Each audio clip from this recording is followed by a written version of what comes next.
So today is going to be our first attempt at the recorded lecture stuff.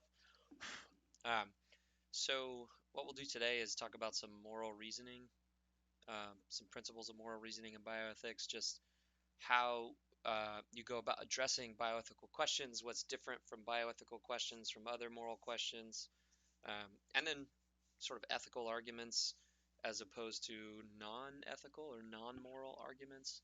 Um, how do we approach sort of reasoning, which ultimately leads to decision making in bioethical or healthcare contexts? So this is from a reading that you didn't have. It's from this guy Lewis Vaughn, who's done a number of bioethical anthologies. Um, and so I have the reading if you're interested in looking through this reading. But basically what we'll do is go over some of this stuff today. Um, it's a little bit refresher stuff to help us kind of get back in the context of ethical theories a little bit. But with respect to addressing specific bioethical questions. And then for Wednesday, we'll do I'll upload another shorter lecture on the first two chapters of Kubler-Ross on death and dying. Okay, so both of these will be a little bit relatively shorter, but one will just introduce us to kind of bioethics and how we use reasoning in bioethics, moral reasoning. And then the next lecture will be on just those first two chapters of Elizabeth Kubler-Ross's book. Okay, so first of all, we need to understand what bioethics is. So, and why we should even do bioethics. Why is bioethics even important? Hopefully, this stuff sounds really intuitive and familiar, and it doesn't sound really controversial at all or anything like that. If it does, of course, bring it up in office hours if you want. But the idea is, look, well, first of all, before we see kind of the value of bioethics, of doing bioethics, let's focus on what bioethics is. And just if you remember from week one, there was this terminology that we had, morals, so your personal morals, right? Your ethic, that kind of terminology, what your morals are, is just what you do in the name of morality. So if your morals are, I never lie to my friends, that's one of my morals. That just means you think that it's good to never lie to your friends, or you think it's wrong to lie to your friends, something like that. It's morals are just what people do in the name of morality. And obviously those can differ from person to person, from society to society. One society claims that a certain thing is morally right or morally wrong, or at least just morally permissible. And then another society might claim different things about the same type of subject. So, you know, killing people for certain crimes or for certain actions might be okay in one society, might be morally permissible in one society, but not another society. And obviously the same for individuals. One person can think or believe or feel that something is right or wrong, while another person can think or believe or feel that that same exact thing is the opposite. One person thinks it's right, one person thinks it's wrong, another person thinks it's wrong, another person thinks it's right. Those are just people differing on their morals, how they feel about right and wrong, what they do in the name of right and wrong. Right? Morality, or as I like to say, moral reality, is just all the stuff that's true about good, bad, right, wrong, all these things that we call morality, that we're referring to when we talk about morality, even the things we're referring to when we talk about morals, right? Something being good, something being bad, something being right, wrong, permissible. Your morals are your beliefs about those things and how you act in the name of those things. And then there's morality. Then there's all the true stuff about the true theories, the true principles, the true claims about moral questions, moral ideas, moral concepts. And then ethics is just the study of morality. It's the study of this. The study of this is like anthropology, or maybe parts of sociology. So studying people's or society's morals, what people or societies actually believe in the name of morality, that is like a sociological project, an anthropological project. Studying what is true about morality, how moral language works, what the actual true moral theories are. Trying to figure that out, studying that, is doing philosophy about morality. And we just call that ethics. This is an ethics class. It means we're studying morality. We're studying what's true and false about all the aspects of morality, the concepts, the theories, the principles. Okay, we're not just saying, hey, what does everyone believe about morality? Right? That's not what we're doing. That's a sociological project that just describes what people think about morality. It's logically possible that every single person in the universe is wrong about morality. That seems possible. And so, if that's true, then what you believe about morality is not identical to what morality actually is, to what's true about morality. We're trying to, same thing with science, right? We have a bunch of scientific theories, and it's possible that they're all true. Or, sorry, it's possible that they're all false, right? Just like in the past, scientific theories that were very well studied and founded and had a lot of good evidence for them ended up being false, right? And the simple example is when the smartest people in the world at the time believed that the Earth was at the center of the universe and the sun revolved around the Earth, the geocentric view. Well, when Copernicus and other people, Galileo eventually, when they came along and showed that the Earth does not is not at the center of the universe, the sun does not revolve around the Earth, it's the other way around. That was a scientific theory that was established being overturned by new evidence, right? And all of science is like that. So the point of that is our beliefs and theories and so on about just the natural world, science, might be wrong. Okay, a lot of them are probably right, and we get really close, and we get closer and closer as we do more and more better science. The idea here is it's the same thing. Morality, what is actually true about the nature of morality, as opposed to the nature of the natural world, is just independent of what we believe. We make beliefs about it, we form theories about it, we have feelings about it, but those don't determine morality.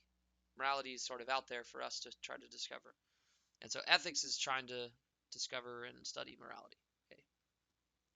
And we use the tools of philosophy. And we'll talk about that in just a minute. Okay, so bioethics is just a branch of ethics. It's trying to figure out the truth about moral questions that relate to biomedicine. Okay.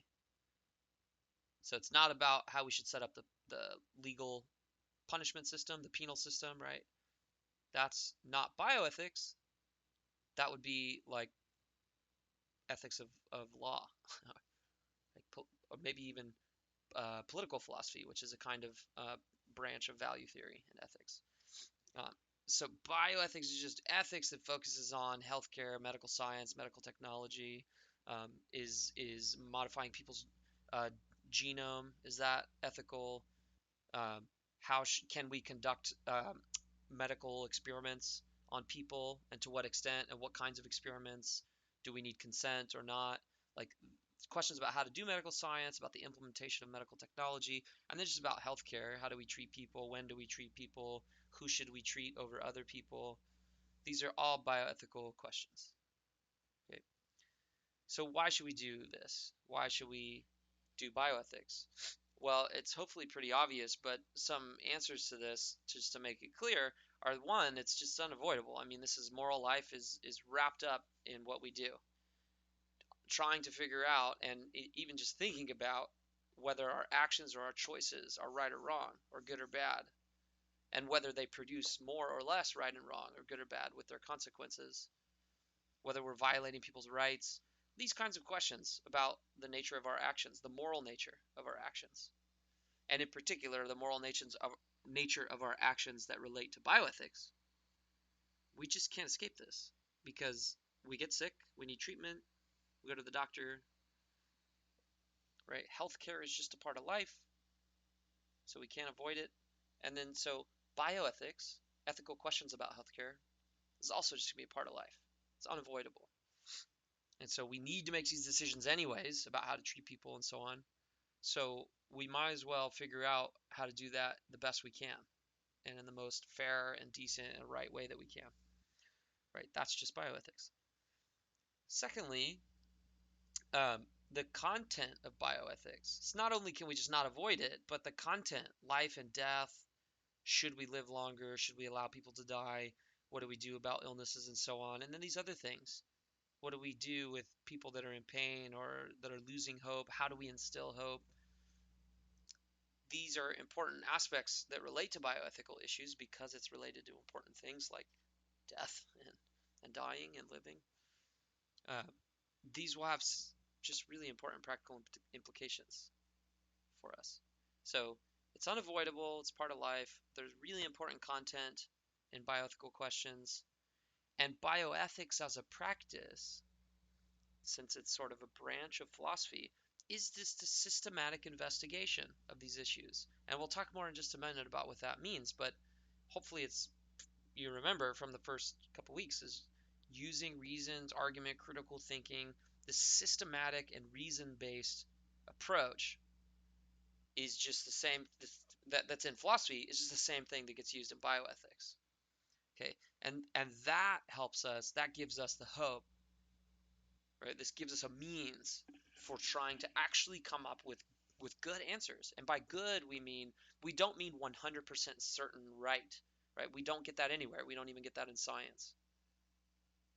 We're not infallible. That's not the standard. The standard is not to be 100% certain about things. We can't have that. Okay, so that's not the right standard. The right standard is having the best reasons for believing and doing what we believe and do. And that's exactly what happens in policymaking. It's not about being 100% certain. It's about getting as much evidence as you can with the time constraints that you have to answer these questions so that you can help people. Right? You don't answer the questions, people are dying and getting harmed, and we need to answer these questions, right, to help promote the good. And so in the time that we have, we get the best evidence we can, and we try to make the best judgments, the most reasoned judgments that we can with the evidence available to us. And that just is what it is, to do this philosophical, systematic investigation of these issues using reason and logic, arguments, to come up with the best answers, meaning the answers that have the most justification and rationality behind them. The best evidence. Right? That's why we should do this. Because unless someone else can come up with another method of how to answer these questions that have incredibly important content that we just are necessarily wrapped up in our lives about these really important issues, how else are we going to come up with the best answers to these questions? Right? That's why bioethics is important and why we should do it. So now let's kind of look at some of the components of bioethical questions. Because the reason we're kind of getting into this is because Elizabeth Kubler-Ross in her book is going to be doing a lot of bioethics. Right? We've been focusing kind of on more abstract stuff for the first 8 weeks or so, right? Like what's living, what's dying, what's a good way to live, good way to die, is death bad? And we saw some mostly kind of ancient perspectives on that, but that were super interesting and still important. And then we shifted to moral theories and just looked at a few different ways in which people have thought about the kinds of things that determine what's right and wrong, right? Theism, religion-based, so divine command theory, and then some stuff based in the consequences of our actions. Maybe that's what determines it. And then other things about the nature of the action itself. So deontology, that certain actions by their nature, and we can see this through our reasoning, are right and wrong. Or virtue theory, where it's about the character and developing certain traits. We saw some theories about that are supposed to tell us about what makes an action right, what makes an action wrong. And now that we have some theories behind us, we want to step into this realm of trying to figure out and address bioethical questions that get more specific, right? Like, what do we do about euthanasia, about abortion, about addiction, and these other bioethical questions? Well, we can appeal to ethical theories that we've discussed to answer those questions, right? But before we start doing that, we need to understand kind of a little bit more of the detail here. So let's look at some features of moral norms. Norm is just like a principle, moral principle. So like, don't put your elbows on the table. That's a non-moral norm, most people would say. You might sound like a moral norm. You say it's like it's bad to put your elbows on the table, but really it's a form of I think I have it somewhere. Like a not socio-political, but like a social norm. It's like etiquette. Etiquette is not really morality. That's just more about like the way in which we expect people to behave in certain social situations, right? So, anyways, norms are these sort of practices, principles of action. And moral norms are principles of action that relate to moral questions about what's right and wrong and good and bad and permissible. So moral norms, unlike social norms like don't cut in line, and let me back up a second too. If you have the idea in your head, oh, well, etiquette and like don't cut in line, don't put your elbows on the table, that sounds like moral stuff. If you think it's really true that it's wrong, like really wrong to cut in line, then that's just not etiquette. That's a moral norm now. Now, if you said don't put your elbows on the table or always like stand up when you meet someone, um, if you go to another society and that's not one of the norms, that's not a social norm. Maybe everybody remains seated when they greet people, and maybe they don't even have a table, right? Maybe you sit on the floor and you put your elbows on your knees or whatever. Like whatever the different practices are, if you think, okay, well, that's not really wrong. It's just kind of the way we do things and what we expect of people in our culture. That's more getting at etiquette and social norms, where moral norms are supposed to have different kinds of features. Now let's see what those are. So moral norms and principles have really distinctive features that make them different, that differentiate them into a whole other category than other norms like laws or like etiquette or like other social norms like um, put your blinker on, before you turn, or don't cut out in front of somebody. Moral norms are different, and here's some of the reasons why.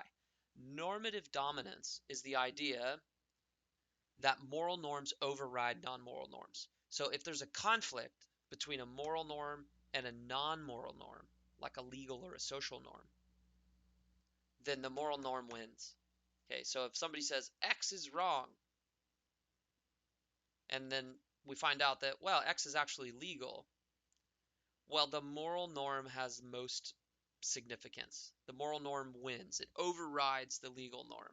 So if X is wrong is true, if it's true that X is wrong, and it's true that X is legal, okay, then the sort of ultimate truth is don't do X. X is wrong. Because moral norms are sort of at a higher standard or higher level than other norms like laws and etiquette. Okay, so this feature of moral norms is that they dominate other norms. Moral norms are sort of the most fundamental, the most important. That's one feature of a moral norm. So again, if you think ultimately there's like a piece of etiquette, like don't cut in line, say, if you think that don't cut in line, it overrides other norms. So if there's a rule, let's say some weird amusement park made some rule where you're allowed to cut in line. If let's say if you know someone or if you have a family member. But if it's true, not just if you think, but if it's true that cutting in line is actually wrong, then that's just not an etiquette norm anymore. It's not a social norm. It's a moral norm. So the point here is moral norms dominate other norms. Okay? If there's a conflict between two norms, the one that wins out is the moral norm. Okay? That's why we say things like, there are bad laws. Something can be illegal even though it shouldn't be illegal. Something should be legal even though it shouldn't be legal. Right? You can have good and bad laws. And if you can have bad laws, the bad there, calling a law bad, is moral bad. Meaning, okay, it's legally not bad, obviously, because it's legal. But if you still think it's wrong, sorry, again, not just think you think it's wrong. If it's in fact wrong, then it doesn't matter if it's legal. That's a bad law. It shouldn't be a law, right? Because what's moral takes precedent, overrides. Okay. Another feature of moral norms is that they're universal. Okay, we saw this with utilitarianism, but really, um, most ethicists will argue that, hey, moral norms are supposed to have this feature of being universal, and what that means is that they apply in any relevant circumstance. Okay, so even like Aristotle that we talked about, who says, hey, there's no like fixed principles of action. It's not like always lie, always do this, never do that. It depends on the circumstances, right?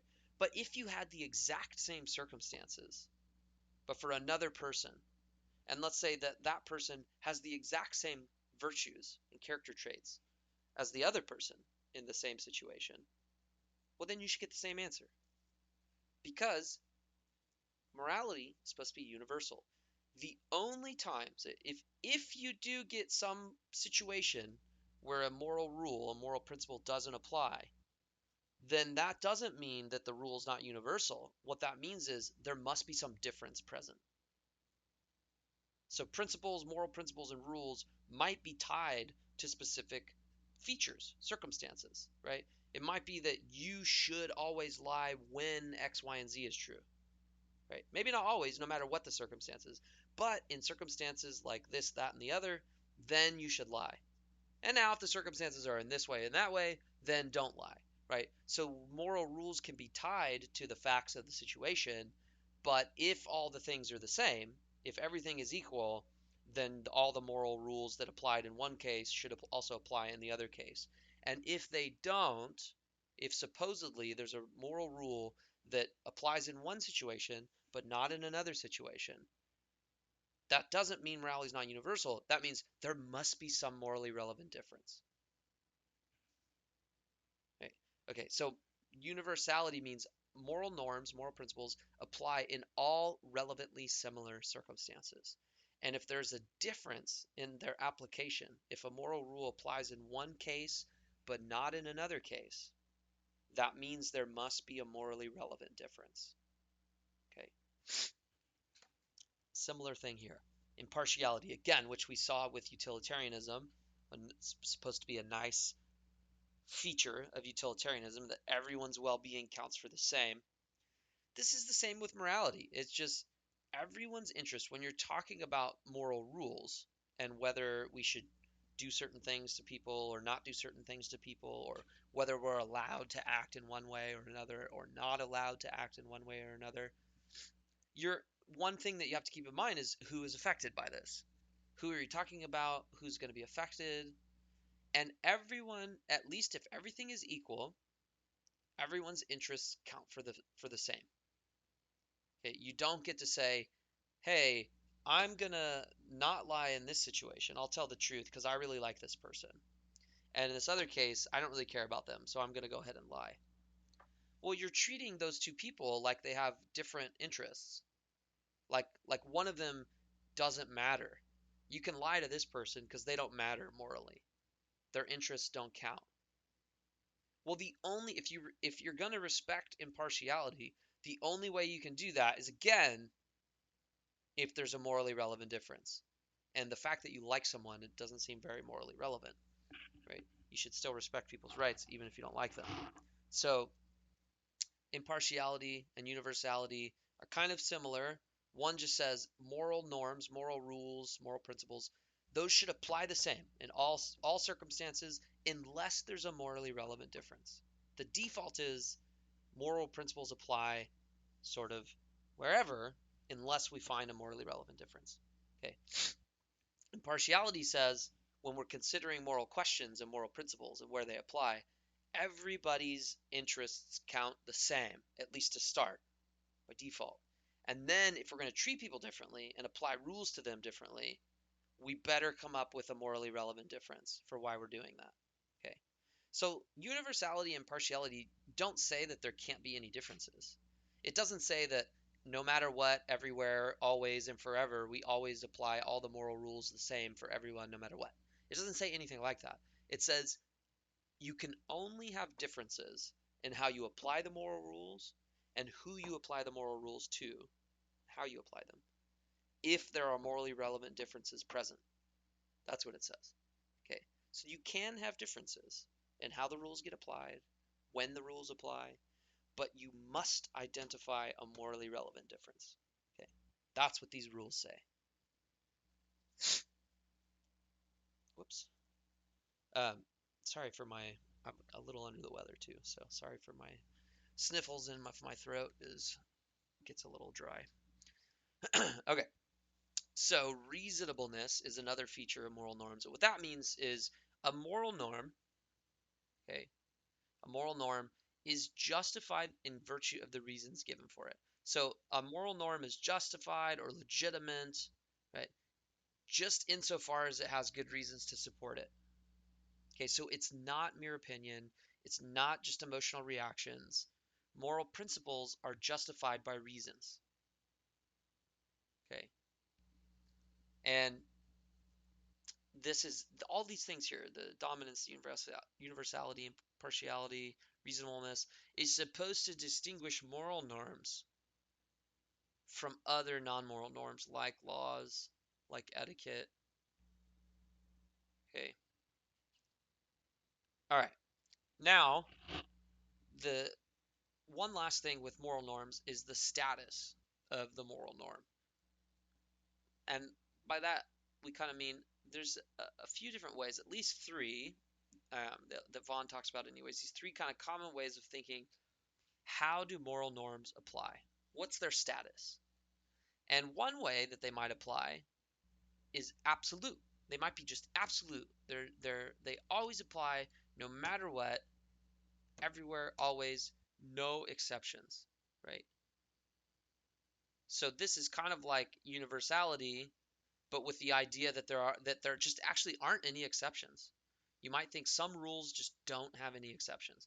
Remember, this says all moral norms should apply everywhere for everyone in the same way, unless there's some morally relevant difference, right?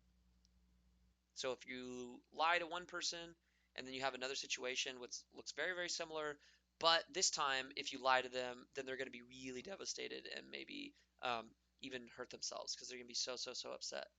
That seems morally relevant, right? It's a relevant difference between the cases, and so maybe you're allowed to lie in the other case to avoid a really significant harm. But if the rule was absolute, that means that there just aren't any exceptions to it. Okay, so maybe there aren't any moral rules like this. Maybe nothing is absolute. Maybe there are. Deontology that we saw, non-consequentialism, right? Deontological ethics is the one where you might get rules like this, where is just by the nature of the action or by the nature of the principle, it just always applies no matter what. This is very, very strong. So it would take a very, very strong and well-defended principle in order to count as absolute, to have an absolute status. Okay. Now the kind of middle here is what's called protanto. That's kind of the technical lingo. Um, but the idea, you might think of this as just overrideable. Okay, so this also is similar to this. It's a moral principle that applies to a situation, but it can be overridden. Okay, it can be overridden by another principle that also applies to that situation. I think I have it. Yeah. So when a rule, like a moral rule, like don't cause harm, say, um, if you come across that rule, or maybe let me switch the example. If you come across a case where a moral principle like produce the best outcome, produce the most good, that seems like a plausible moral rule. We always want to do the thing that produces the most good. But you might also want to not violate someone's autonomy and force them to do something that they don't want to do. Right? So those rules might conflict, and we can see them conflict here. If you push this person, you're going to save a bunch of lives. And so you might respect or apply the principle of utility. Do the thing that produces the most good. You also might do beneficence, right? Do good for these people. But another side of beneficence is the non-maleficence, right? Don't harm people. Actually, I think that comes down here. Yeah, so we'll get to that in a second. But beneficence has these two pieces to it. Do good and don't do harm. So you are doing good for these people, but you are doing harm for this person. And then obviously you're violating their autonomy by just pushing them over. And so which rules do we respect? If we respect one, we should push. If we respect the first half of beneficence, then we should push. Second half, maybe don't push. Autonomy, don't push. So the point is, rules, moral principles can conflict. Sometimes there's situations where one moral principle tells you to do one thing, another moral principle tells you to do another thing, and then how do we decide? Um, well, if a rule is like that, where it can be overridden, so it might be the case that you shouldn't lie because that's bad. To some degree, that's bad at least. But if you lie, you're going to create a lot more well-being, or you're going to avoid a lot of harm. So maybe if you are hiding, so the kind of famous example is you're hiding some escaped Jewish prisoners during World War II in Nazi Germany. You're hiding some in your attic who've escaped from a camp, right? And then the Nazi soldiers come to your door and they ask you if you've seen any escaped Jewish prisoners.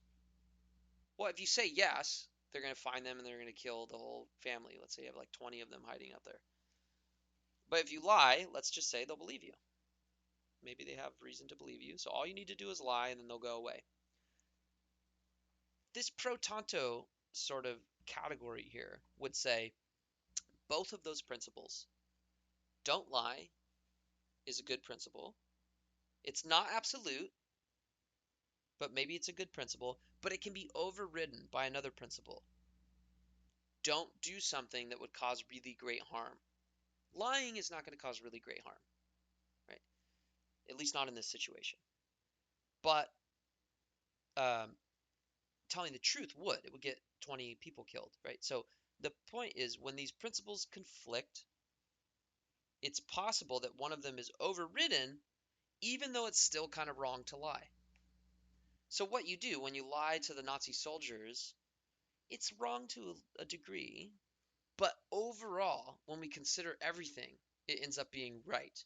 And sometimes this overall right, people will call that all things considered right. So there's a pro tanto wrong because you're lying and that's bad. It's pro tanto bad, people will say. It's bad to some degree, but maybe it's not the ultimate um, decision that we should make yet. There's more things to consider.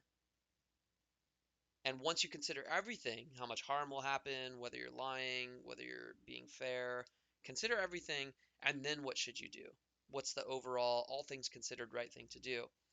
When you're in that kind of a situation, this is the pro tanto status. If a moral principle can be overridden, then it's pro tanto.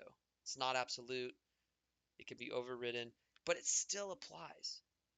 The don't lie still applies, even though it's overridden. Maybe that sounds weird, but that's why you can say, well, it's still wrong. What you did was still wrong to a little bit of degree, but the wrongness was overridden by all the good that you did by lying, right? So a little bit of wrong, lot of bit of right. Therefore, overall right. Okay, that's the idea, pro tanto. So prima facie, or that's not the right way to say that, but I don't know the proper pronunciation. Prima facie, something like that. This is also a technical term that people like to use, philosophers like to use, to refer to principles, moral principles that appear to be right. They appear to apply at first glance. This is kind of what that means. On its face, prima first, on the face of it, at first glance, it appears like this principle applies and is right. But when we consider further things, actually that's not the correct moral principle at all. That's the idea. So in the pro tanto case, you get moral principles that can override each other, but those principles still apply. They're still true principles. It's just sometimes they have to give and take with each other. Prima facie principles are not actually applicable principles. They don't actually end up applying. They just seem like they do at first. Okay, so just this is just kind of an overview of 3 different ways in which moral principles might apply or not to a situation. The status that they might have. They might be absolute, applying everywhere, always, no matter what, no exceptions. They might be pro tanto, applying, but capable of being overridden by other principles that also apply. Or prima facie. They seem like they apply, but then when we look at all the facts and think more about the moral principles, oh, okay, we were wrong. That doesn't actually apply. Okay, different ways to go. And then again, this just shows some situations have conflicting moral principles. All right. So let's look at not just some features of moral norms, but some common bioethical principles. Okay, so these were some features of moral norms, right? They dominate. They're supposed to be universal, so they apply everywhere unless there's an exception. And then they're impartial, meaning they apply to everyone equally. Everyone counts the same when we're talking about applying principles, unless there's a difference that we can identify. They're reasonable, meaning that a moral norm is justified by reasons. It's not just an opinion or emotional reaction. And they might have different statuses. They might be absolute, they might be overrideable, and they might just be kind of faking it. Okay, so what are some common principles in bioethics? So there's some moral principles that often get appealed to in bioethics. And you can think of this, so these principles here they're moral principles in the same way that like utilitarianism or virtue theory. Those are moral theories, moral principles. But these ones here are sort of more specific to bioethical questions. They're at least more specific. Right? They're more specific than the normative theories we talked about. But let's look at some of them and we'll see what we mean. Okay, so some common principles that get appealed to in bioethics, they often get sort of derived from, or they stem from more general principles, okay, or theories. I should add that, or theories. Now, the principle of autonomy says that persons, people with autonomy, I should say, should be allowed to exercise their rational capacity to determine their own life. Okay. People, by default, people that have autonomy should be able to exercise that autonomy. Okay. By default. Should. Moral should. People ought to be allowed to govern themselves, to determine what they will do, what they will think, what they will believe, and what they will do, and to make their own choices, to consider the reasons for themselves, to live their own life, to build their own life. People should be able to exercise their autonomy. Okay. Now, this automatically puts constraints on what we can do to people. This is why you can't just push this person over if they don't want to. They can jump if they want, but you can't push them because they're autonomous. They have the rational capacity to determine for themselves what they want to do. And if they have that capacity, they have that autonomy, then the principle of autonomy basically says you must respect that autonomy. Okay. Therefore, you can't just physically force people to do stuff. Right? And if you can, so think of like a bouncer who can physically force someone to leave. That's because it's not like they're violating their autonomy. They are kind of in a way, like just purely description. They're kind of violating their autonomy by just putting their hands on them and throwing them out. But the reason that's justified is because their autonomy was overridden. The principle, the respect for their autonomy, right? The right to their autonomy is overridden because they've done something that violates the rules. Right? It's basically, it might be like, don't cause a fight, let's say, is one of the rules of the place that they're in. By entering the establishment, you agree to that rule. So you agree, if I violate this rule, I'm subject to being thrown out. Even if you don't explicitly sign anything, right? They just post something on the wall or whatever, common knowledge. That's why you can sort of semi-violate their autonomy. You're not actually violating their autonomy, though, because you're justified, right? So the default, though, is that there's constraints on what we can do to people. So I can't just go up to someone and throw them out of a bar if I don't like them, right? You can't just force people unless violating their autonomy, overriding their autonomy, it requires some justification, usually a pretty high one, right? Depending on how you're violating their autonomy. If you're throwing them out of your own private establishment, you're violating their autonomy, but it's not, it's all you're doing is saying, hey, you can't spend your time here right now. But if you violate someone's autonomy by, like, say, cutting their leg off, that's going to have very different consequences than not being allowed in a bar, right? So depending on the violation of autonomy, forcing someone to take medication, forcing someone to get certain treatment, we need a really high justification for certain kinds of autonomy violations. Okay, those, sorry, take a drink. There's physical constraints, so we can't just force people to do stuff, but there's also cognitive constraints. We can't lie to people. We can't withhold information from them. Your doctor can't withhold information from you about your health records. Why? Because that's a violation of your autonomy. You can't properly determine your own life and make your own choices if you don't have information that's easily available to you, if your doctor would just tell you, right? And so the doctor is obligated to give you that information. This is very closely related to the principle of informed consent that comes from the principle of autonomy. The fact that people have to be informed, properly informed, and we have to give them the opportunity to consent to medical treatment, even to your, like, stuff with your phone, right? You download an app and you get this consent form. It says, please read our privacy policy and all these things about what we do with your information, and then they make you agree to it, right? Of course, you never read that, I'm sure, but you are consenting. You are consenting to everything that they do with your information. And if you don't want them to do certain things, you have a couple options. Don't agree, right? Don't download the app or whatever. Or you can read it, actually, and see what they do and figure out whether you actually agree with all the things that they say that they're allowed to do with your information. That informed consent, that's what they're doing. They're saying, look, when we use your information by selling it to third parties or whatever, you don't have any recourse. You can't complain because we informed you about that, and then you consented by clicking agree. And so we've done all that we need to do to respect your autonomy. We've given you the information, and you have freely and autonomously consented to that. That just comes from this principle. The reason that they are required to give you that information is because they have to respect your autonomy. Same thing in healthcare situations, and maybe even more obvious in healthcare situations, right? You can't just decide for a patient that they're going to do this surgery.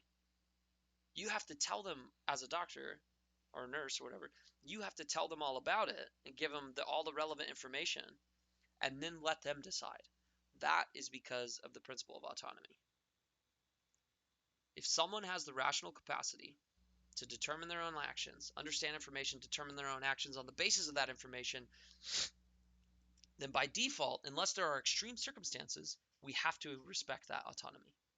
Now, if you don't have that capacity, then we need someone else to kind of do it for you, right? If you either don't have it or if it's impaired to some degree, then you need someone else to represent your interests. You need someone else to represent for you, kind of act as your autonomy, right? And that's what a proxy is in healthcare. It's someone that stands in to help respect your autonomy by kind of understanding the information for you and making decisions on the basis of what they think you would want. And that's why it's usually someone close to you, a family member, or someone that you pick before. If the autonomy is impaired because of a condition that you can foresee or anticipate, like Alzheimer's or something like that, then you can sign off and make someone your proxy, make someone sort of in control of your autonomy, so that later on, when you can't make decisions for yourself, you have someone else who you decided knows you well enough to make those decisions for you. Okay. Now, principle of autonomy is almost always thought to be overrideable. It's in this realm. Okay. It's not like we think we should respect people's autonomy no matter what. And if a patient, if let's say, I know this is going to sound weird, but if, let's say, curing a patient by giving them a blood transfusion will save 1 million lives, right? If we don't cure them for whatever reason, who cares about the details? If we don't save them, 1 million people will die. And if we do save them, 1 million people will survive, will live. But let's say this person says, oh, I'm sorry, it's against my religion. I can't do a blood transfusion. Sorry for those 1 million people. Most people would think that's a little too bad for your religious beliefs. We're going to save the 1 million people. It's just too much of a loss, right? So you can override someone's autonomy, sometimes people think, if you avoid a great enough harm, or if you produce a big enough good for that person, right? So the harm principle is a way in which some people have tried to justify overriding people's autonomy, um, but only in special circumstances, right? You can't just use this willy-nilly. It has to be a really sort of extreme circumstance, or at least fairly severe, and we have to have really good evidence that overriding your autonomy will actually do produce this really, really good thing, or actually really will avoid this really, really bad thing. Or we can be paternalistic and say, well, another way in which we can override, kind of similar, but it's more directly related to the person, um, the person whose autonomy we're overriding. Sometimes we think you can override someone's autonomy and make them do things, even if maybe they don't want to, if it's ultimately good for them. And we know that there's good reason to think they won't do it by themselves. So like seatbelts are like this. Seatbelts, the seatbelt law is paternalistic. It's a law that says you have to do this thing even if you don't want to. Why? Because it's good for you. Because if it just so happens that you get in an accident, it's way more likely that the seatbelt will actually save you, right?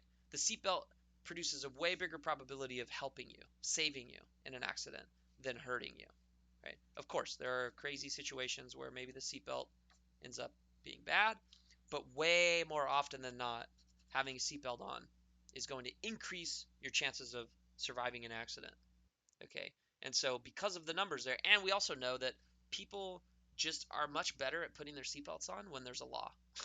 They just won't do it. If they'll forget, they won't think about it. So we're allowed to be a little bit paternalistic here and just kind of force people to wear their seatbelts, because that in the end is going to produce a really good benefit for that person and probably for other people as well. But that's the idea. So principle of autonomy, persons should be allowed to exercise their rational capacity to determine their own choices, their own lives. And this obviously constrains the way we can act on people, but it's usually thought to be pro tanto. We can override it with really high justification, with really good reasons. And then if people don't have autonomy, then we want someone else to sort of act for them. Now, another principle in bioethics is the principle of beneficence. Okay, this just is it's sort of has two sides to it. This is the requirement that we do good for others. Active beneficence. So do good, produce good. Right? But also the other side of it is don't do bad stuff, right? Avoid doing bad stuff. So the principle of beneficence has active beneficence, do good, and non-maleficence. Don't do harm. Mal is harm, bad. Don't do bad stuff. So this is basically what you see in the Hippocratic Oath, the doctors take. It's at least a big part of it. Do no harm, right? Do no harm. The principle, do no harm. That's the principle. It's the harm side of the principle of beneficence. Don't do bad stuff. And then do good. So doctors promise to do good. So if a doctor is on his lunch shift or her lunch shift and is walking through the hospital and all of a sudden sees in a room, I don't know, she hears a beeping going off or something, and she looks in the room and sees that there's a patient that's coding, right? They're or flat lighting, we might say. And they have maybe they know just from the setup what's going on here. They know how to save them. They can't just be like, oh, I'm on my lunch, sorry, and just walk away, right? They have a duty because of things that they promised to do good for others, right? They have to do good. And this is why, so Let's split these up. Active beneficence means you're obligated to promote the well-being of other people. Okay, and this obviously applies to medical professionals more than ordinary people because they make certain promises with the job that they have to help people. And so suppose you're like out on the sidewalk and somebody starts like having a heart attack or is choking. And let's say there's an EMT, fully dressed EMT, but they're off the clock. They're just like on their way home, right?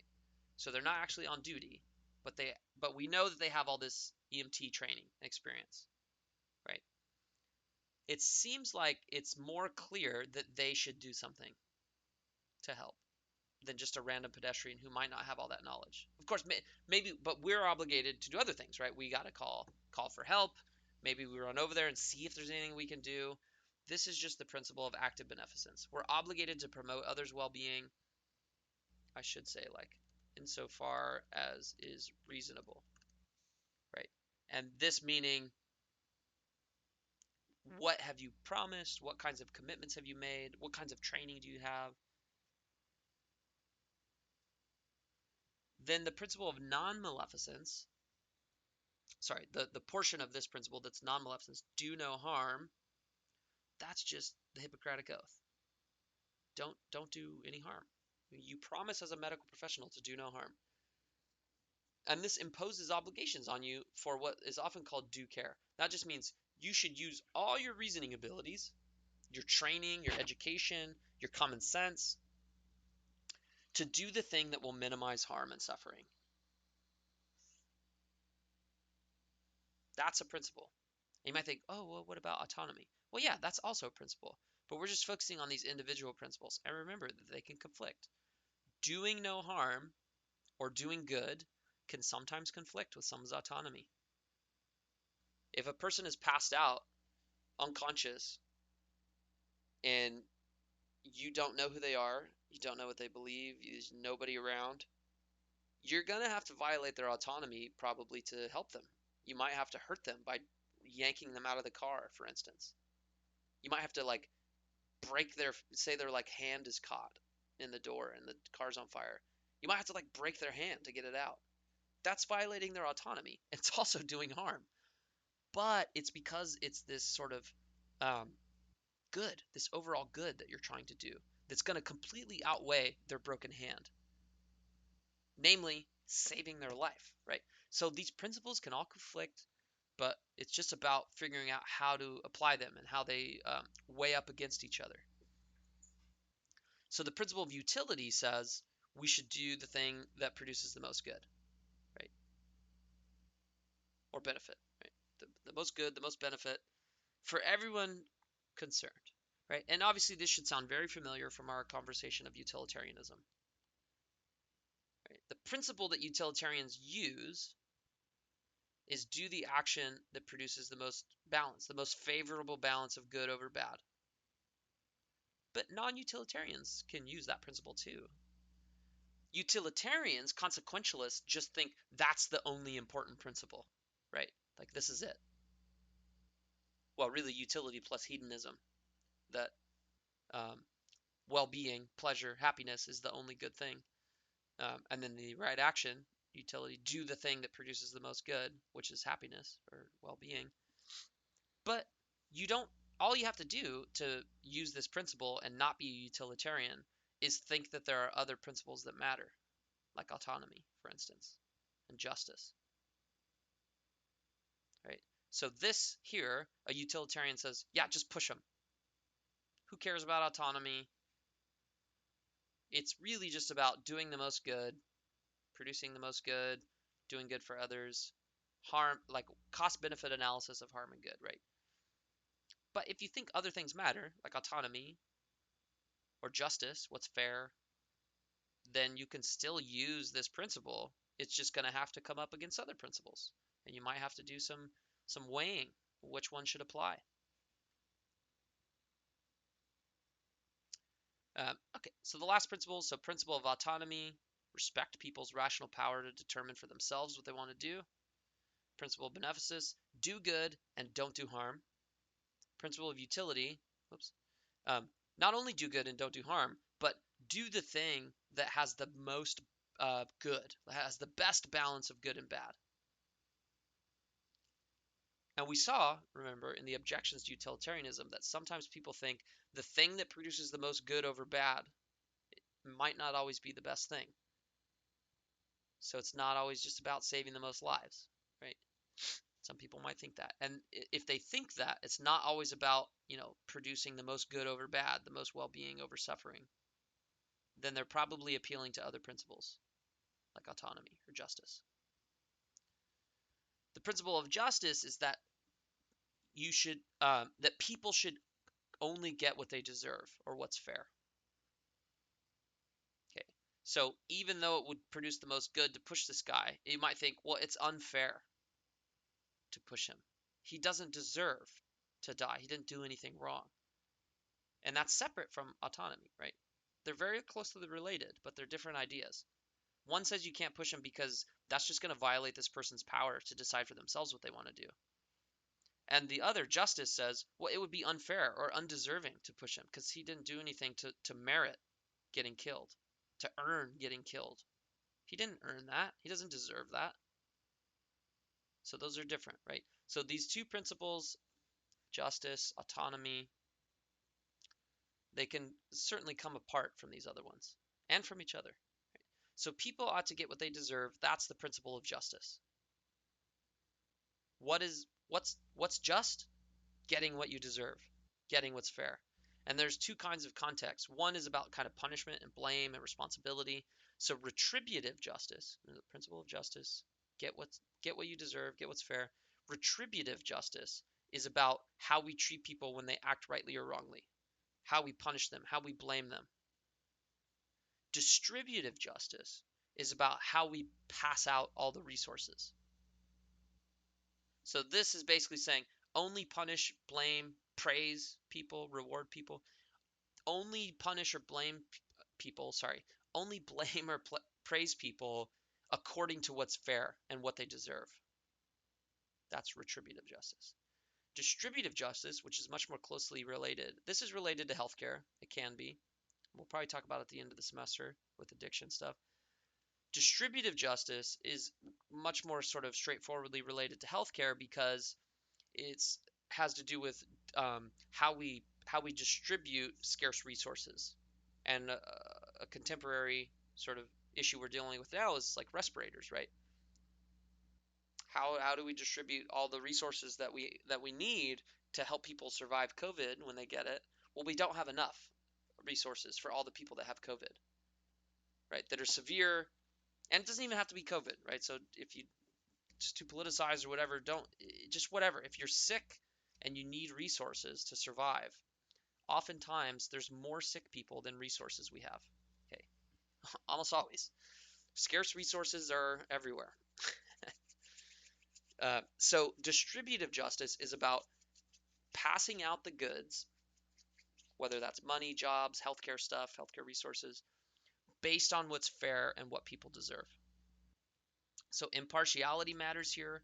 So if you pass out the goods, money, jobs, healthcare status, whatever, in a way that's uneven, then impartiality says you better explain that, because there better be some difference between this person and that person, and that better be the reason why you gave this person more than that person, because everyone matters the same until we find relevant differences. Okay, and another way to help you like kind of see what distributive justice is, just think about libertarians versus egalitarians. Libertarians say, look, yeah, everyone can have equal access to the resources, but the way that it gets distributed is based on your own freedom. You have to use your own freedom and resources to access those things, to acquire those things, maybe through a free market or something like that. And egalitarians think, no, the fair distribution is just equal for everyone. Everyone should have the same. There's other models as well, but these are just two that can kind of bring out what distributive justice is. Okay, so these are principles of bioethics. Common principles of bioethics: respect autonomy, do good, don't do bad. Not only do good, don't do bad, but do the thing that has the best balance of good and bad, right? Also, do what's fair, do only what's fair and deserving, just. Do only what's just. Again, the main idea to keep in mind here is that most people, or a lot of people anyways, want to keep all of these, even though sometimes they conflict. That's kind of the issue, right? All of these principles seem good, but sometimes they conflict. Okay. All right.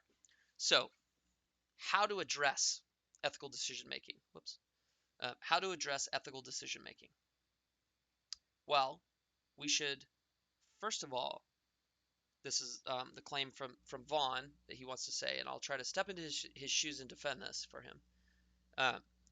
The idea here is that in addressing bioethical questions, in particular, you might think that this applies to all sorts of ethical questions, but I think the point he's trying to make is specific to bioethical questions, which is that when we're thinking about practical questions, whether it's in bioethics or environmental ethics or ethics of the legal and penal system, or when there's practical stuff on the line and we're talking about having to make decisions and make actual policies, right? We need to be objectivists. Okay, and we'll see why. We have to believe that there are right and wrong answers to these questions. Okay, so why is that? Well, look at what's the alternative? Okay, we should address bioethical questions from objectivism, the fact that there are right and wrong answers to these. Why? Well, what's the alternative? The alternative is relativism. And this is a moral framework that says there's no objective answers to moral questions. The moral questions are not independent. They are dependent on our minds, our judgments, right? Moral questions, the answers to moral questions are determined by what we think about them. That's relativism. Relativism says for any moral question, the answer to that question is determined by what people think, believe, or feel about them. There's no answer that's independent of our judgments or our minds, our beliefs. Okay? And now you get two kinds of relativism. One that says the beliefs and the feelings or whatever, the judgments that matter are the individuals. Each individual. So subjectivism is a kind of relativism that says the beliefs, feelings, attitudes that matter are each individual's attitudes. So each particular individual determines what's right and wrong by the way that they think or feel about that ethical question. Cultural relativism, same structure. It's just that instead of each individual, it says each society's beliefs or practices determine what's right and wrong. Okay, so this is just like saying, well, what's right and wrong is just, I don't know if you've seen The Big Lebowski, but if you haven't, you should. It's a pretty good movie. But there's a character called the Dude, and he has kind of a famous little quote where he says, look, that's just like, well, your opinion, man. Someone's kind of giving him shit, and it's like, well, that's just your opinion, man. And the idea there is subjectivism is supposed to be that way for all moral answers, all moral questions. It's just what people think. If you think something's wrong, then it's wrong. If someone else thinks that thing's right, well, hey, guess what? It's also right. It's wrong for him, right for you. Okay. So if a person comes along and says, hey, I like killing innocent people, I think that's the right thing to do. Subjectivism doesn't really give us a way to respond to that. It just is right for them. Cultural relativism, same exact thing, except for not individual people determine what's right and wrong, but individual societies. So this is where you might say, like, look, we in, let's say, Afghanistan or something, where they think it's permissible to keep women from driving, or it's okay to, throw battery acid in kids' faces for trying to learn to read, especially girls. If they say, look, in our culture, we think that that's morally okay to do. That's the way we set up our culture. Well, then it's right. It's actually morally right for them to do that. That's what cultural relativism says. And we don't have any basis for saying otherwise. Why? Because each society's beliefs and practices determine what's right and wrong. So we say, no, look, in our society, we don't do that. That's wrong to prohibit, women from driving, or to kill people for adultery. We think that's wrong. But that's all we can say is, hey, we think that's wrong. And that's it. That's the end of the story. Okay? So this kind of leads us to some problems for relativism. I'll leave that one for last. So one is that, look, this implies that people can't be wrong. people or societies are morally infallible because whatever they believe is right. If you believe something's morally right, then you're right. Or if you're on cultural relativism, if one society says that this practice is right, then it's right. That's it. End of story. That's what determines it. And so this seems to suggest that people, if you're a subjectivist, or societies, if you're a cultural relativist, can't be wrong about morality. And that seems false. Seems like we can be wrong. So if relativism is true, people can't be wrong about morality, but they can be wrong about morality. So that's a problem for relativism. What's another problem? Well, relativism seems to imply that we can't legitimately disagree with other people. Like I was just saying, if somebody says X is right and you say X is wrong, there just isn't a disagreement there. You're not actually disagreeing. To disagree, so for instance, if I said it is raining and you said it is not raining, we're disagreeing there because we're saying something different about something objective, reality, the world, that's independent of us. On subjectivism and cultural relativism, when you say something like X is wrong, or when a culture says X is right or X is wrong, what they're saying is basically, we believe that X is wrong. And when I say I believe that X is right, we're not disagreeing, we're just expressing what we believe about it, right? So there's not really any disagreement. It's just different societies or different people expressing their beliefs about what's right and wrong. And that's it. And those beliefs make those things right and wrong. But it does seem like there is genuine moral disagreement. It seems like we can actually disagree about whether or not something is right and wrong, not whether we believe it or not. It's not just you and me saying what we believe. We can actually disagree about moral facts, right? And if that's true, then relativism has a problem. A third problem is that this relativism, this view, this implies that there's no moral progress. So an individual or society doesn't actually go through moral progress. So if you look at, say, the United States, for instance, or lots of other societies, and how they've progressed over time, for instance, getting rid of slavery. Many cultures have gone through that, right? Gotten rid of slavery, gotten rid of these practices that we take to be wrong.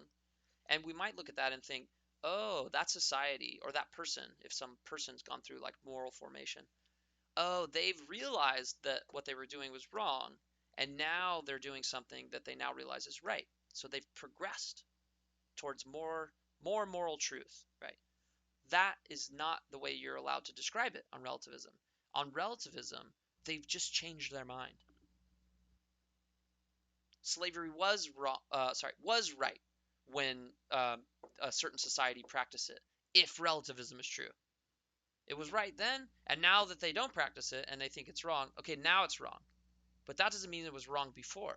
Why? Because what determines what's wrong is just either what particular individuals believe or what a society believes or practices.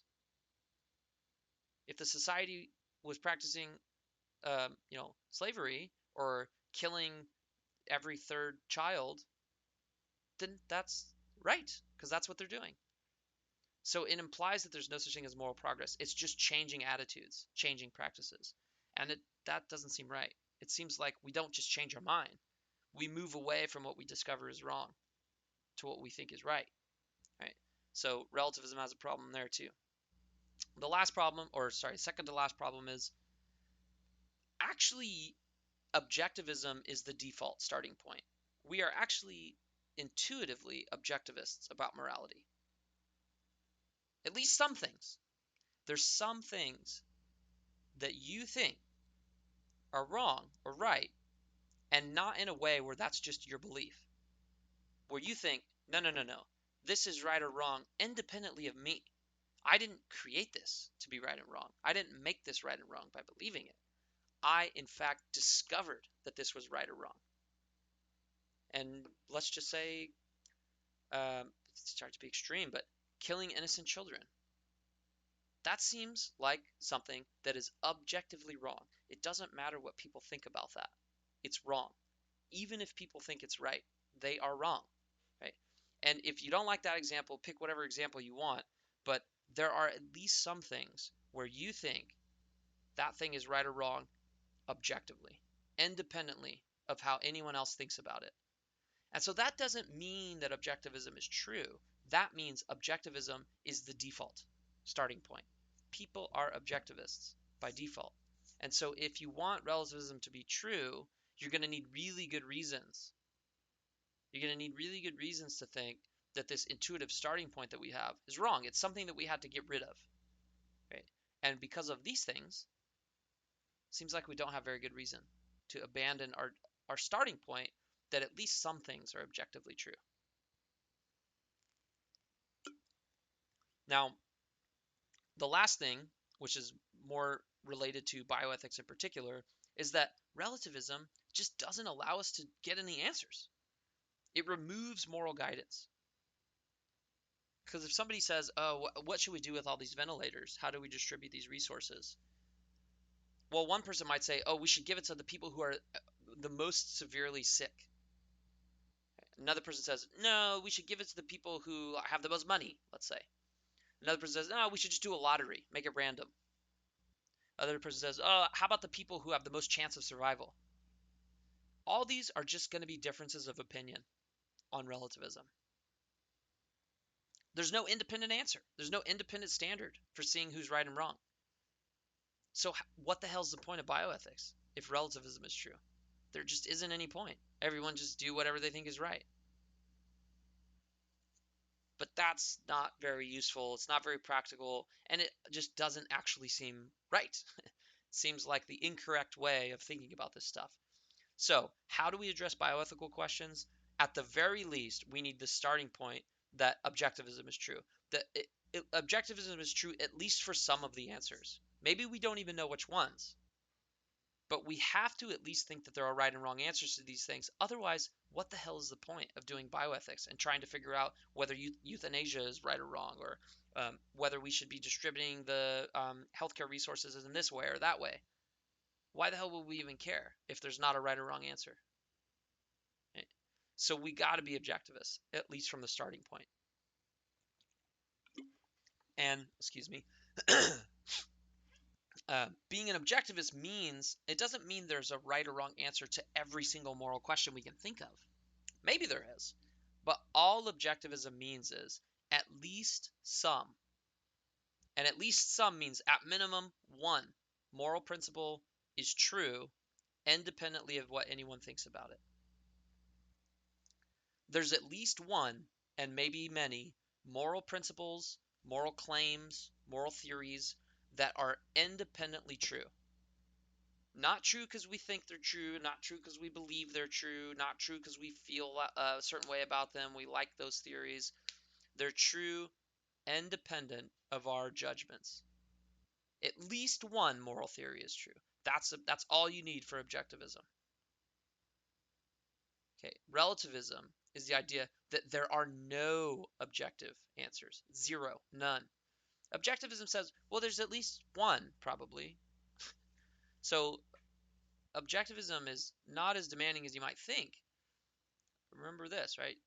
If you think that there's at least one, maybe a couple things that are just non-negotiable, they're right or wrong, and they're not right or wrong because you think they are, they're right or wrong independently, then that's objectivism.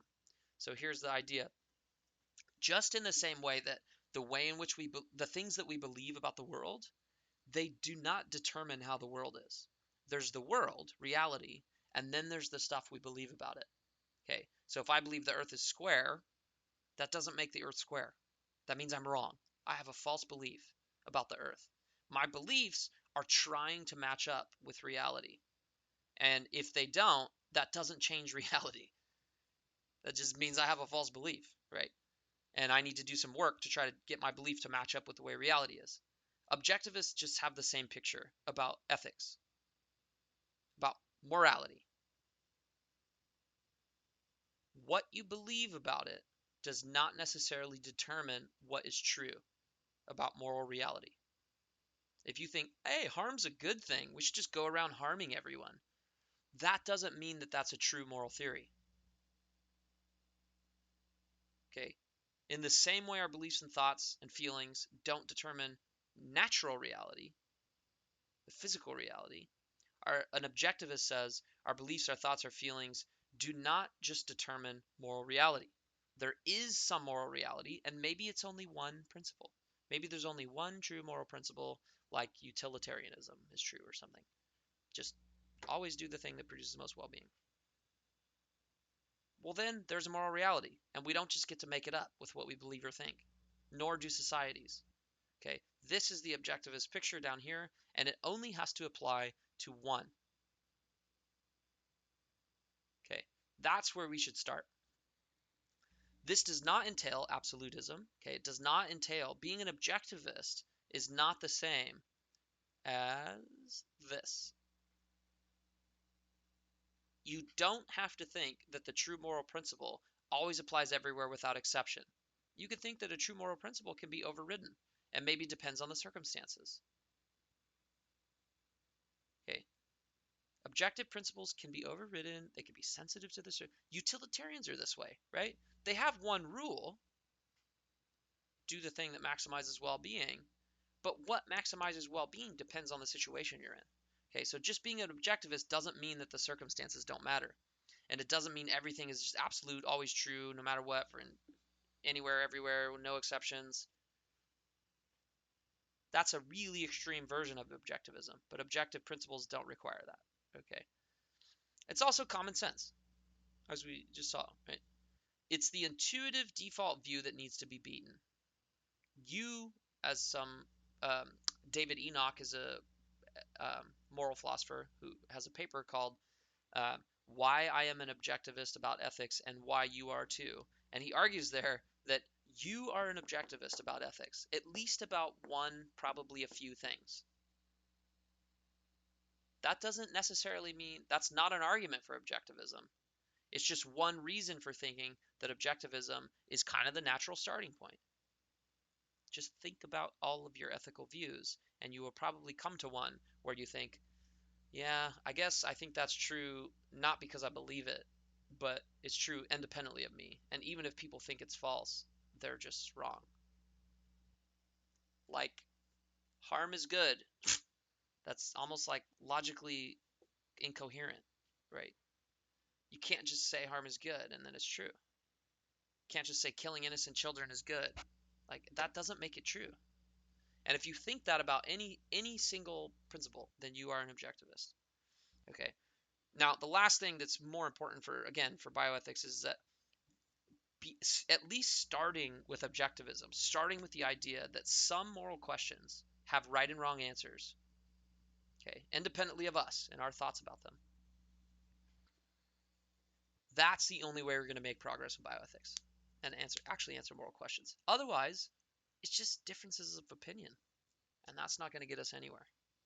Okay, so we should address bioethical questions first by starting as objectivists.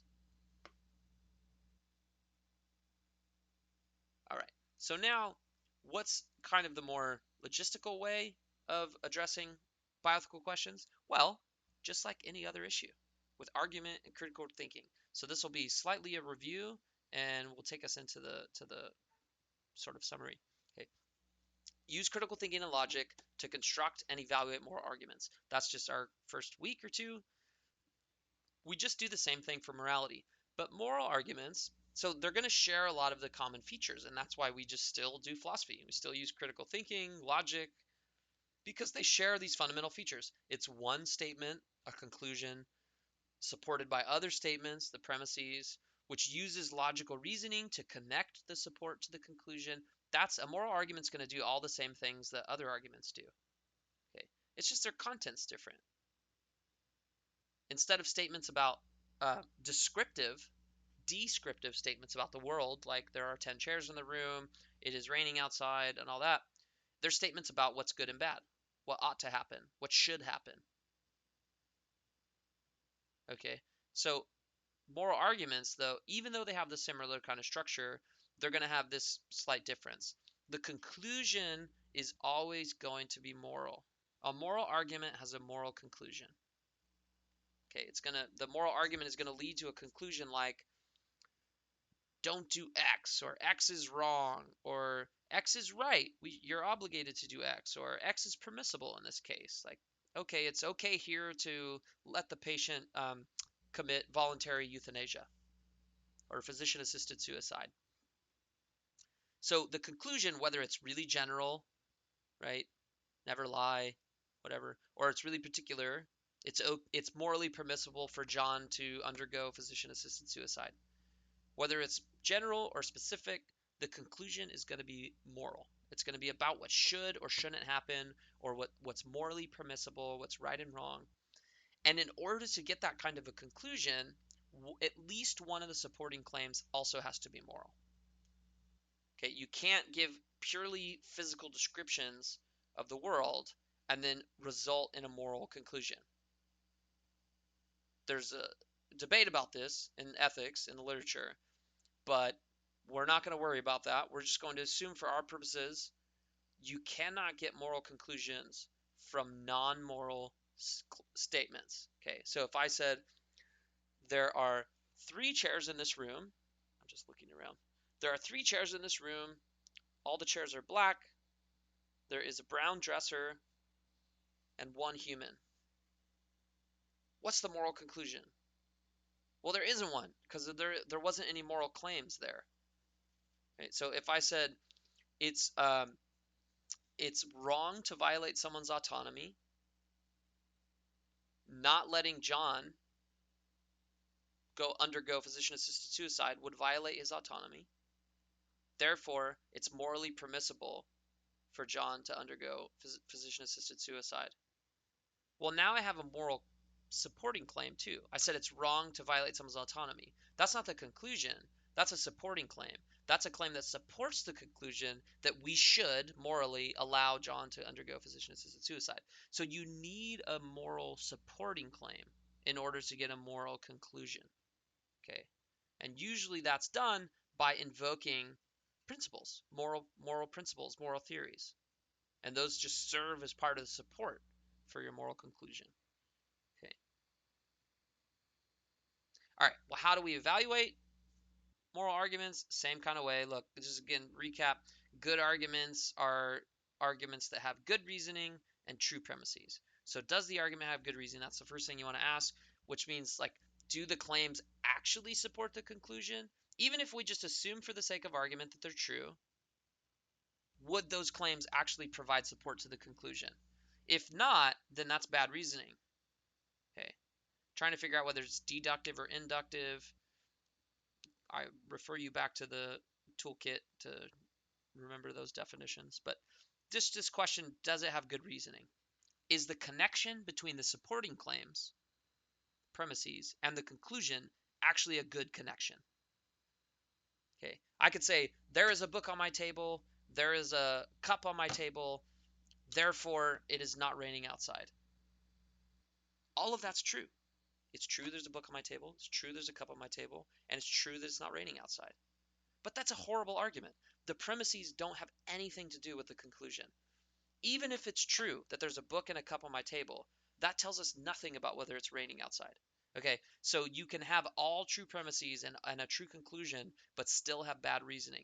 So it's about the connection between the support and the thing that's supposed to be supported. Now, then you ask about the claim. So even if it's good reasoning, we want to know if the claims are true. Okay, are the premises, are the supporting claims actually true? Okay, what are they? What are the non-moral claims, descriptive claims? What are the moral claims, right? These non-moral descriptives about like whether you have a disease, what that disease is like, right? Whether you have certain capacities to understand or whatever. These are all kind of descriptive claims. They're nothing moral yet. But then you say, okay, now it's wrong to treat this disease in this way. because it's too harmful, whatever. Now we're getting into moral claims. So trying to identify what the claims are, which ones are moral, which ones are not moral. What's the reason to believe those claims? Right? Those are the ways in which you evaluate an argument. So when you're reading Kubler-Ross and thinking about the things she's saying, think about that. What's her reasoning? What's the claim she's making? Are the claims true? Right? Persuasion, being persuaded by an argument, is not a sign of whether it's good or bad.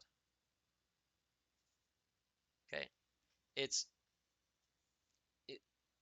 about the truth of the claims and whether or not they actually support the conclusion. It's about the truth of the premises and the reasoning, whether those premises actually support the conclusion. That's what matters. Okay, now be careful of logical fallacies. We didn't really talk about these much, but I'll put them there. I'll just kind of refer you to look them up. But the idea is the same with moral arguments. It's the same with moral arguments as with regular arguments. Be careful of these fallacies where we make someone's argument look really bad and then we attack that bad version of the argument. That's not a very good objection.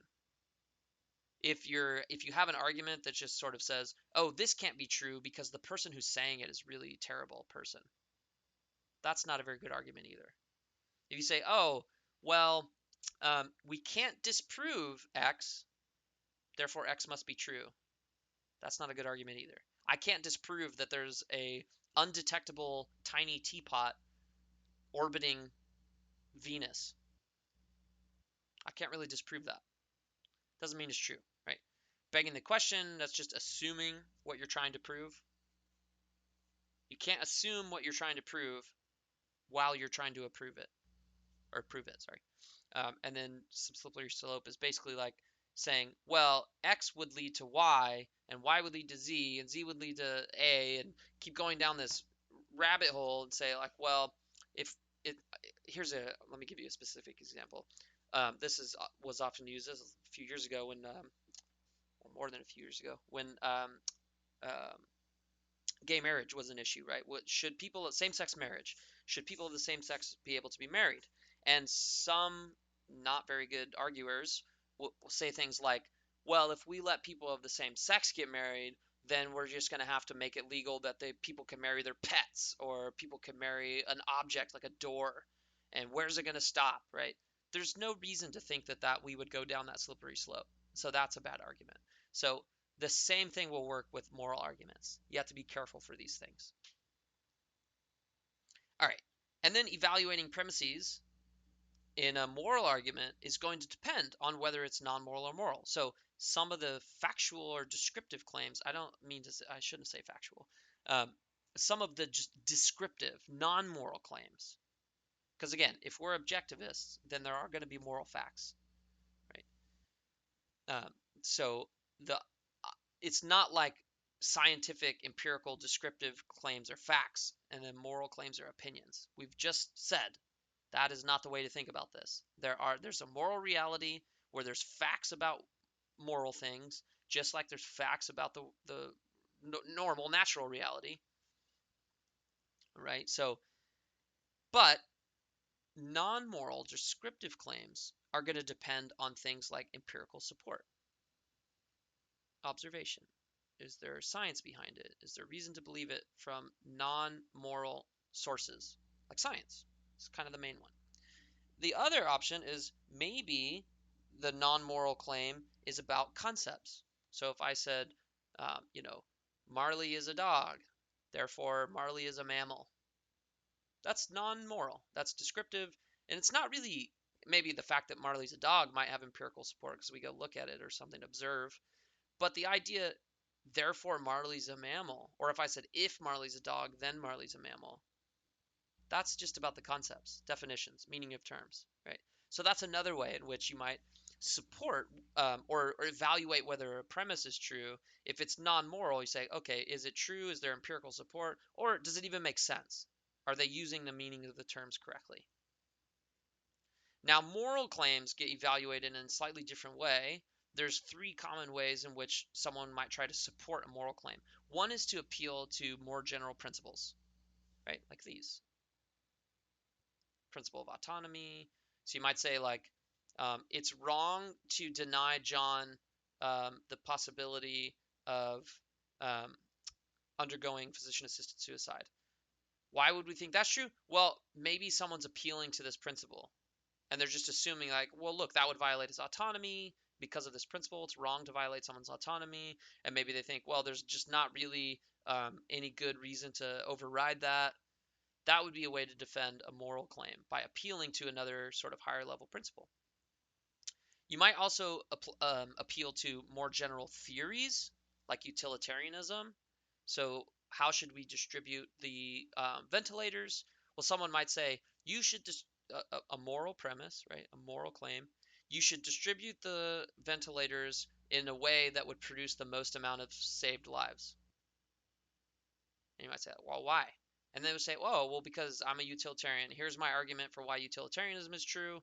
And then that gives us a really easy moral claim that you should just do what produces the most well-being. So you might make specific moral claims, like distribute the ventilators in ways X, Y, and Z, and your defense might be a defense of a certain moral theory.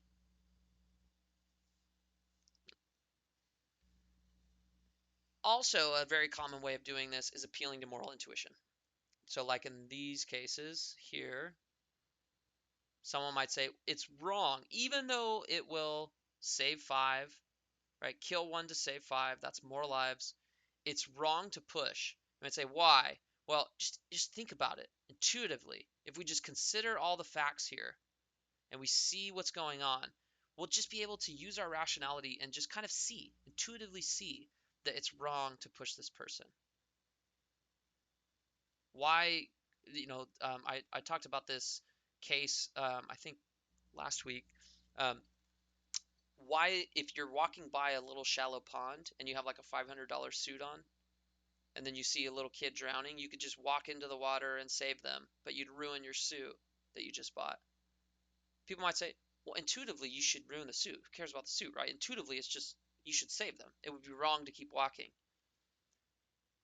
A lot of people want to say like you can just kind of intuit these things, make these moral judgments based on sort of careful reflection, but that produces this kind of just moral intuition. That's another way. All right, so let's kind of wrap up a little bit. Why is bioethics important? That's something to think about, and we went over a number of points about why it's valuable to do bioethics, right? And how bioethics is different from other kinds of moral terms, concepts. It's different from morality because it's kind of a practice. Bioethics is a practice of trying to answer bioethical questions. Morality is all the true things about morality. It's a branch of ethics. Bioethics is a branch of ethics. So understanding the difference between these terms and why bioethics is important, keep that in mind. And then, can you explain the features of moral norms? Ask yourself, why is the moral norm universal? What does that even mean? For it to be universal, impartial, why would we want moral norms to be universal and impartial? Why do they dominate other norms? Why does the moral norm take precedent over the etiquette norms? Right? And what's the different status of a moral claim? What's the difference between absolute and pro tanto, or overrideability? And why does that matter? Review those common principles, bioethical principles that we're going to see applied in the Kubler-Ross book, and then a little later. What is autonomy? What does that mean? How does it constrain us? Right? And then think about this too.